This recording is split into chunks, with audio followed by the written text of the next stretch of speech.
Platform. अस्सलाम वालेकुम नाज़रीन, मैं हूं नईम खान। अपने डिजिटल प्लेटफॉर्म पर आपको खुशामदीद कहता हूं। उम्मीद है कि आप खैरियत से होंगे और अल्लाह आपको खैरियत से रखे।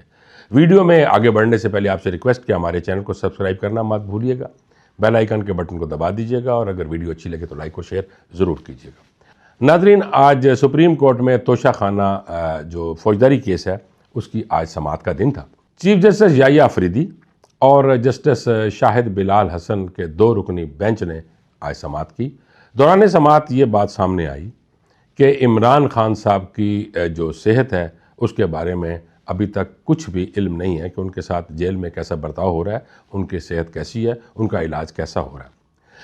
अदालत ने बरहमी का इजहार करते हुए कहा कि 24 अगस्त 2023 तक जबकि जिस वक्त बानी अटक जेल के अंदर थे उस वक्त तक तो हमारे पास उनकी सेहत की रिपोर्ट्स थी, लेकिन अब क्यों नहीं है। बड़ी बरहमी का इजहार किया अदालत ने और ये हुक्म जारी करते हुए बैरिस्टर सलमान सफदर को फ्रेंड ऑफ द कोर्ट करार दिया और हुक्म जारी करते हुए अटॉर्नी जनरल से ये कहा कि आप यकीनी बनाएं आज मुलाकात को, यानी बानी पीटीआई से मुलाकात उनके सेल तक यकीनी बनाएं और इज़्ज़त के साथ ये मुलाकात होनी चाहिए। और बैरिस्टर सलमान सफदर ख़ुद मुलाकात करेंगे और अदालत ने यह भी कहा कि मुलाकात करने के बाद आप तहरीरी तौर पर अदालत को आगाह करेंगे कि बानी पीटीआई के साथ जेल में क्या हो रहा है, उनकी सेहत कैसी है और सारी सूरत-ए-हाल से अदालत को आगाह करेंगे। और उसके बाद 12 फरवरी तक ये समाअत मुलतवी कर दी गई। अब जब मैं ये वीडियो रिकॉर्ड कर रहा हूँ, मेरे ज़राए ने मुझे बताया है कि बैरिस्टर सलमान सफदर अडियाला जेल पहुँच चुके हैं और उनकी मुलाकात शुरू हो गई है सेल के अंदर इमरान खान साहब से। अब वो बाहर आते हैं, देखते ही हैं कि क्या ख़बर लेके आते हैं या क्या सूरत हाल है। लोग तो सामने आएंगे, लेकिन उन्होंने तहरीरी तौर पर इस बात का अदालत को बताना है। मेरा ख्याल है कि वो तब तक खामोश रहेंगे जब तक कि अदालत के इल्म में ये चीज़ ना आ जाए। अभी ये खबर आई है कि अलीमा खान ने कहा कि क्या सलमान सफदर की मुलाकात पे हम भंगड़े डालें।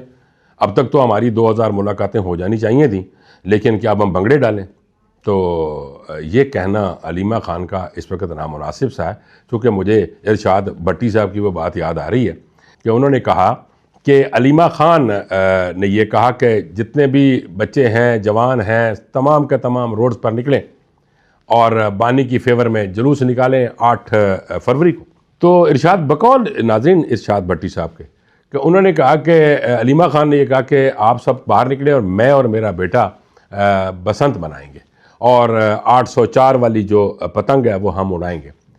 इरशाद भट्टी साहब का ये कहना था कि जेलों में जाएं तो नौजवान जाएं, डंडे खाएं तो जवान खाएं, हवालातों में जाएं तो जवान जाएं। तो अलीमा खान बसंत मनाएंगी, क्यों, किस वजह से।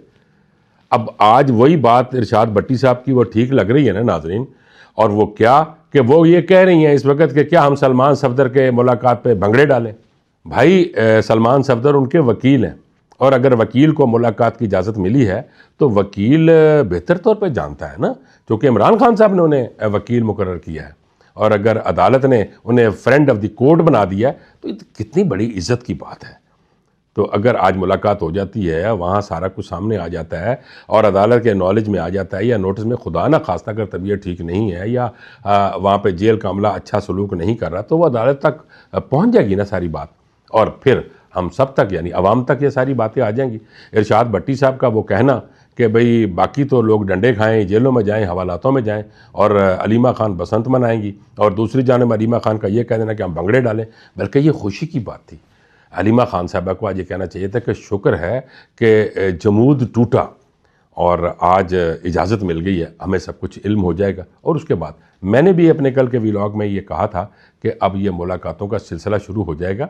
आज वो कहते हैं तान टुट गई है, तो अज वो तान टुटी है तो मुलाकात का सिलसिला शुरू किया है, तो इस तरह और भी मुलाकातें आती रहेंगी।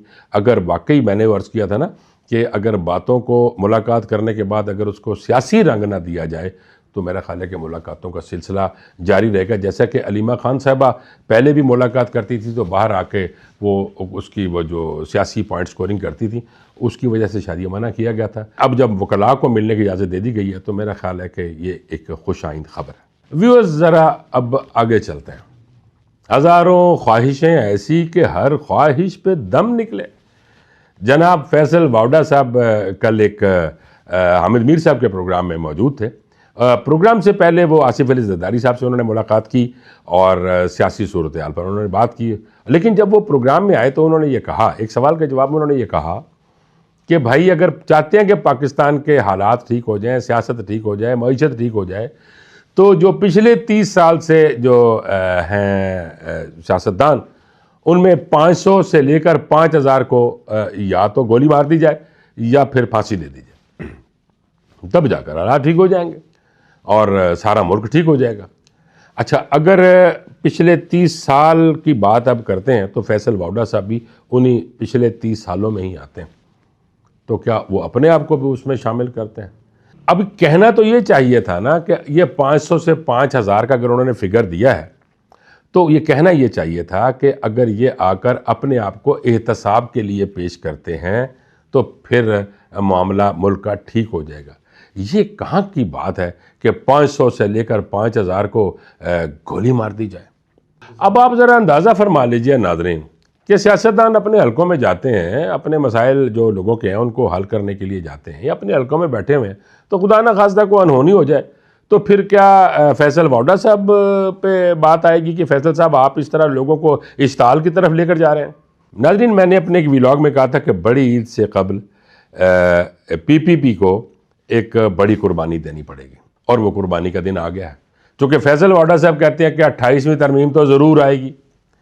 अच्छा, वावडा साहब से मेरी एक रिक्वेस्ट है कि 27वीं आ गई, पहले 26वीं आ गई, फिर 27वीं आ गई, 28वीं आ जाएगी तो क्या हो जाएगा? तरमीम है ना। अगर सारे मिलकर एक का फैसला करते हैं, तमाम सियासी जमातें मिलकर अगर फैसला करती हैं तो तरमीम आ जाती है, उसमें क्या फ़र्क पड़ता है? आप क्यों इस चीज़ को हवा दे रहे हैं कि 28वीं तरमीम आ जाएगी? अच्छा, 27वीं आ गई तो क्या हो गया?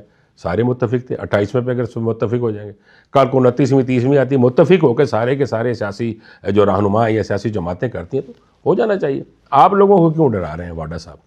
और वाडा साहब कम अज़ कम इतना तो ख्याल करें कि लोगों को इश्ताल पर मजबूर मत करें। आपकी बड़ी मेहरबानी। और मैं ये समझता हूँ कि अगर आप एतदाल से काम लें तो मामलत वैसे भी ठीक हो सकते हैं।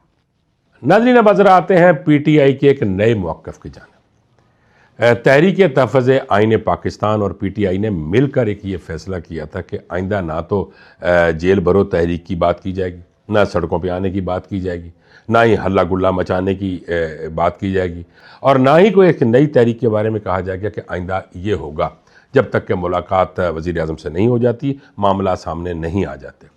अब ज़रा महर बुखारी साहब के प्रोग्राम के अंदर शफ़ी जान साहब फरमा रहे हैं कि हमने एक कंटेनर तैयार कर लिया है, उसके ऊपर लिखा हुआ है आज़ादी या मौत, और वो कंटेनर CM आफरीदी ने विज़िट कर लिया है और हो सकता है कि हम बहुत जल्द इस पे चढ़ के इस्लामाबाद पे चढ़ाई कर दें। अब नाज़रीन, ज़रा थोड़ा सा फिर वो मैं कहता हूँ डॉट्स मिलाया करें कि ये क्या हो रहा है। एक तरफ तो तहरीक तहफ़्फ़ुज़ आईन पाकिस्तान और PTI मिलकर ये फ़ैसला करती है, हम आइंदा कोई भी ऐसी बात नहीं करेंगे जिससे बानी PTI की रिहाई के सिलसिले में कोई ऐसी रुकावट खड़ी हो जाए। अब फिर ये दोबारा ये कंटेनर की बात हो रही है कि आज़ादी या मौत।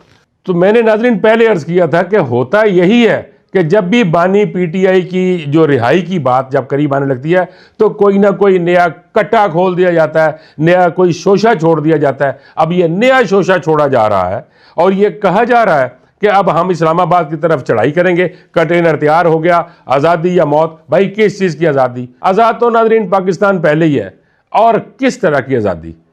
ये तमाम जो थी सियासी जमातें हैं ना, ये कोई ना कोई इस तरह का सिलसिला शुरू कर देती हैं। अब जरा अंदाज़ा फरमाएं कि बानी की रिहाई की बातें शुरू हुई, उधरों कंटेनर शुरू हो गया, और वो किधर गए तहफ़्फ़ुज़ तहरीक आईन पाकिस्तान, और वो कहाँ गए PTI के पहले जो मिलकर जो इन्होंने तहरीक तहफ़्फ़ुज़ आईन पाकिस्तान और PTI ने मिलकर ये फैसला किया था आइंदा कोई बात नहीं होगी, तो ये शफ़ी जान साहब ने आज एक नई बात खोल दी है। यानी क्यों किया जा रहा है? वो पहला जो था सिलसिला, उस पहले सिलसिले को ख़त्म, अब नया, क्योंकि अब वो पहले सिलसिले से बानी की रिहाई की बात सामने आनी शुरू हो गई है। अब उन्होंने कहा कि अब ये तक वाकई की रिहाई ना हो जाए, असी नवी बात। अब ये मैं ये कहता हूँ कि ये किसके कहने पे हो रहा है, कौन है इसके पीछे? और ये शफ़ी जान साहब ये बैठ के ये कह रहे हैं कि हम या तो आज़ादी होगी या मौत होगी। तो भाई आप आज़ाद हैं तभी तो आप TV पे आके बैठ के बातें कर रहे हैं इस तरह की। अगर आप आज़ाद ना हो तो आप कर सकते हैं, आप पे पाबंदी लग जाएगी। जैसे मुख्तलिफ सहाफ़ियों पर पाबंदी लग गई है, कोई बंदा आके, यानी कोई उनमें से कोई सहाफ़ी भी बह के टीवी प्रोग्राम नहीं कर सकता, कोई बात नहीं कर सकता। आप तो पहले ही आज़ाद हैं और आप बात कर रहे हैं, तो अब किस तरह की आज़ादी चाहिए आपको?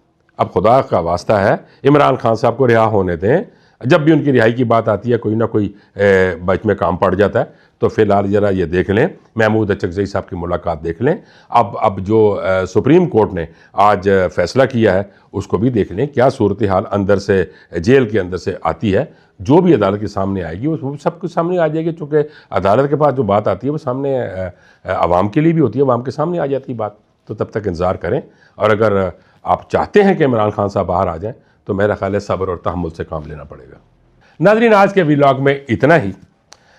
आप नाज़रीन जो वाडा साहब हैं, उनके बारे में आपकी क्या राय है, कमेंट में ज़रूर बताइएगा। नाज़रीन, मुझे इजाज़त दीजिए। अल्लाह निगहबान।